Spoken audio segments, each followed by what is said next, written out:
দেখুন আমরা একটা স্বাধীন দেশ পেয়ে গেছি।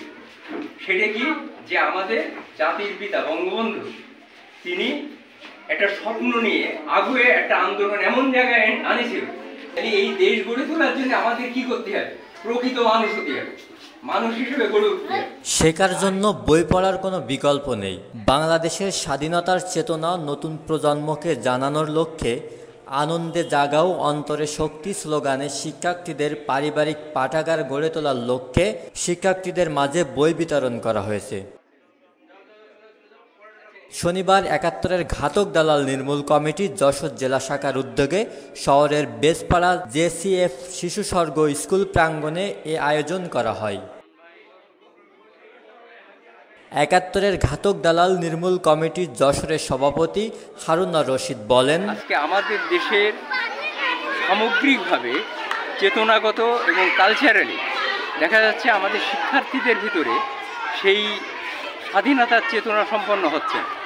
এবং এর কারণ হলো যে আমরা নতুন প্রযুক্তির নামে বই থেকে বাচ্চাদের সরায় দিচ্ছি, আর কোচিংয়ের নামে তাদেরকে শুধুমাত্র কিছু পাশ করার জন্য লেখাপড়া শিখছে। এর ফলে এরা সামগ্রিক জ্ঞান অর্জন করছেন।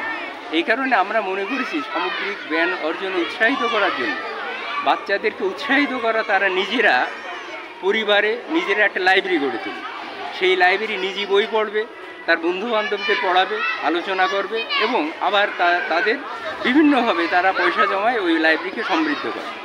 এই যদি করতে পারে তাহলে দেখা যাবে যে আমাদের স্বাধীনতার চেতনার একটা নতুন করে বিকাশ হবে।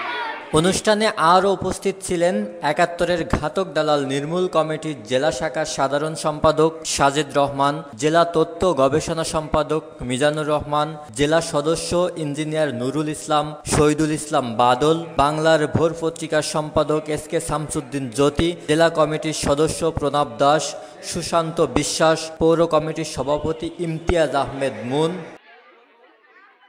এর আগে শিশু স্বর্গ স্কুল প্রাঙ্গণে ৭১-এর বীর মুক্তিযোদ্ধাদের স্মরণে যশোরের ৫ শহীদদের নামে ৫টি গাছের চারা রোপণ করা হয়। বাংলার ভোর ডেস্ক রিপোর্ট।